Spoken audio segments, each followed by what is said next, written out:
sou.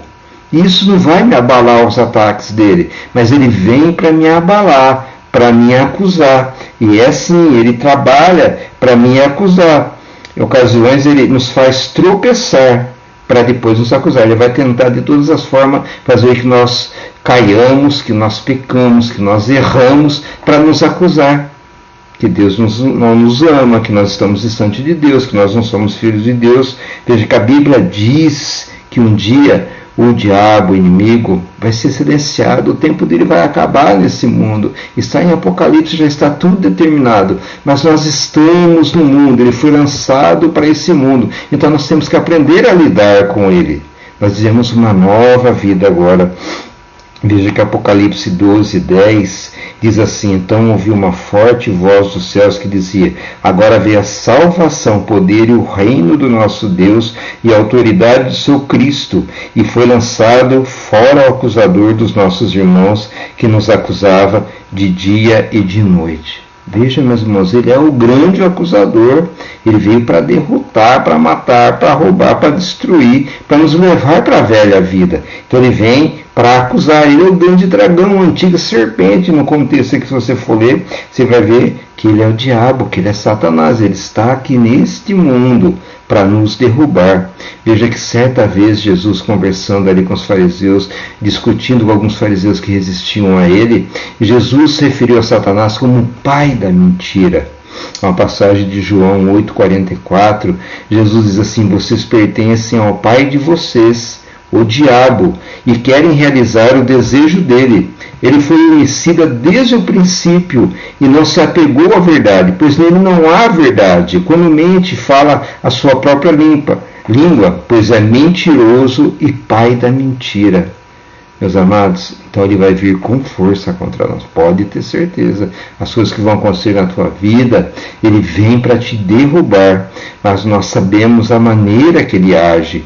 E se eu sei a maneira que ele age, o que eu devo fazer? Eu preciso me edificar, eu preciso estudar, eu preciso buscar a Deus, estudar a Bíblia, conhecer a Bíblia, para não ser persuadido, enganado aqui pelo acusador. Então eu tenho que conhecer a palavra. A minha defesa está na palavra de Deus, como Jesus se defendeu na palavra, e isso é facultado a nós, conhecer a palavra, para a nossa fé estar fundamentada na palavra de Deus, contra as acusações que Satanás vai lançar contra nós, porque ele é o acusador, é o pai da mentira. Então nós temos segurança no perdão de Deus. Nós sabemos que Deus nos ama, porque Deus amou o mundo de tal maneira que entregou seu Filho unigênito, para todo aquele que nele crê não morra, não pereça, mas tenha vida eterna. Deus nos ama, meus irmãos. Deus já pagou o preço, eu sou filho de Deus, eu não vou ser abalado. Então, se nós sinceramente nos arrependermos, se nós confessarmos o Senhor, então o sangue de Jesus é suficiente para nos perdoar. Já que a palavra diz em Romanos 8:1 e 2, portanto agora já não há condenação para os que estão em Cristo Jesus, porque por meio de Cristo Jesus a lei do Espírito da vida me libertou da lei do pecado e da morte. Então agora é uma nova lei que vige na minha vida, a lei do Espírito da vida, o Espírito Santo, como falamos na semana passada, o Espírito que vai me dirigir, que vai me iluminar, que vai me ensinar. É Deus na minha vida, meus irmãos, que vai me dirigir. Veja Romanos 8:33-34, diz assim: quem fará alguma acusação contra os escolhidos de Deus? Ele está perguntando, quem vai acusar os escolhidos de Deus? É Deus quem os justifica, o próprio Jesus é Deus que nos justificou.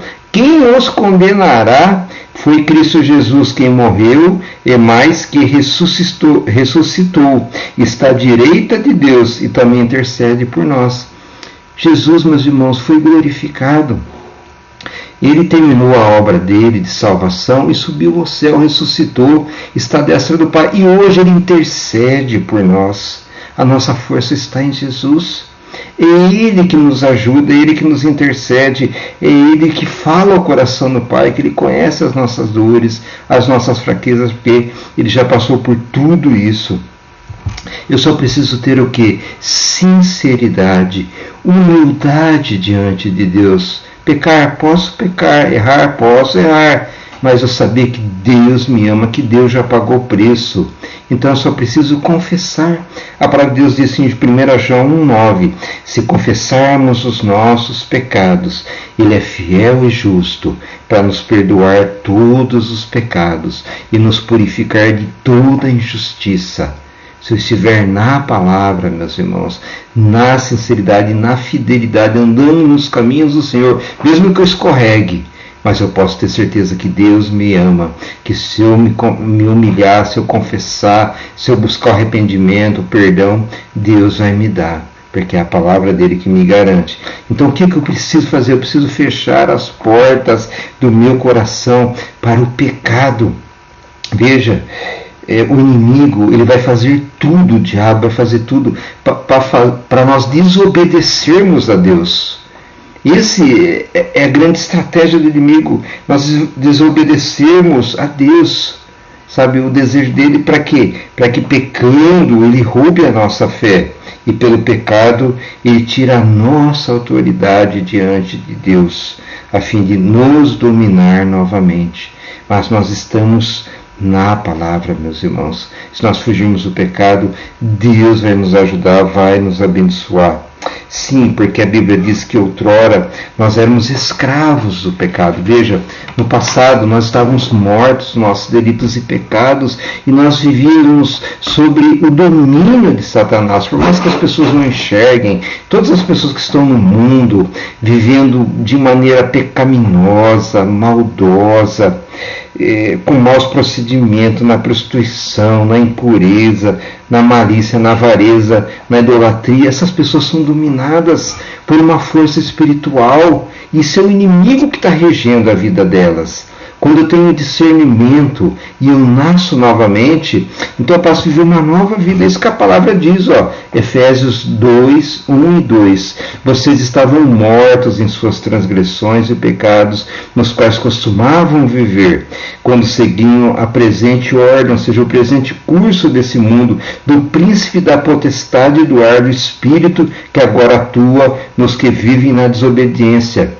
O inimigo, Satanás, ele atua, ele influencia aqueles que estão no mundo, no pecado, no erro, para continuarem fazendo o mal.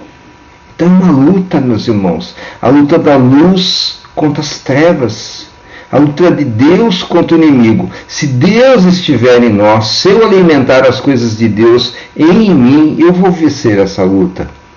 Mas se eu me enfraquecer, se eu deixar me levar pelos erros, pelos pecados, pelas fraquezas, o inimigo ele vai vir. Veja Romanos 6, 12 e 14, como ele nos explica. Portanto, não permitam que o pecado continue dominando seus corpos mortais, fazendo que vocês obedeçam aos seus desejos, às suas paixões. Não ofereçam os membros de vocês ao pecado como instrumentos de injustiça. Antes ofereçam-se a Deus como quem voltou da morte para a vida, e ofereçam os membros do corpo de vocês a Ele como instrumentos de justiça, pois o pecado não os dominará, porque vocês não estão debaixo da lei, mas debaixo da graça, ou seja, é a graça de Deus em mim. É a salvação de Deus em mim. É o Espírito Santo de Deus em mim que vai me fortalecer contra o pecado. Nós somos libertos, nós somos perdoados por Cristo. As nossas transgressões foram cravadas naquela cruz, meus irmãos. Já não pesam contra nós. No entanto, se depois de conhecermos esta graça, nós voltarmos a pecar, o que acontece? Nós estamos abrindo brechas para o inimigo. E é tudo o que ele quer na nossa vida, para ele ganhar território, para ele reaver, para nos puxar de volta para a velha vida. Se ele encontrar essa brecha, certamente ele vai aproveitar. O inimigo é um lutador, ele não desiste, ele está ao derredor. Veja, a palavra diz em Efésios 4:26, como que tem que ser o nosso procedimento. Agora eu tenho que mudar a minha conduta. Quando vocês ficarem irados, não pequem. apaziguem a sua ira antes que o sol se ponha, não deem lugar ao diabo. O que furtava não furte mais, antes trabalhe fazendo algo útil com as mãos, para que tenha que repartir com seus irmãos em necessidade. Nenhuma palavra torpe saia da vossa boca, mas apenas que for útil para edificar os outros conforme a necessidade, para que conceda graça aos que ouvem. Ou seja, eu preciso agora viver de acordo com a palavra de Deus. Aquilo que eu aprendo na palavra eu tenho que colocar em prática, para que o inimigo não venha contra mim para me derrubar. Então, você prestou atenção, meu irmão, nós temos que buscar isso. Não dar lugar ao inimigo, não dar lugar, brechas ao inimigo. Essa é a ordem. Evitar pecar, fazer coisas erradas que nós fazíamos antes. Porque ele vai fazer tudo para nós voltarmos, para nos derrubarmos, para escorregarmos. Veja, antes eu vivia na avareza, na idolatria, no pecado, na maldade, na prostituição. E agora eu vou fugir de tudo isso, da impureza. Eu vou fugir da malícia, eu vou fugir disso, meus irmãos. Mas veja, isso não quer dizer que eu não posso pecar, que o verdadeiro cristão, ele pode pecar. Nós recebemos a salvação, mas nós continuamos no mundo. Isso não nos torna impecáveis. Nós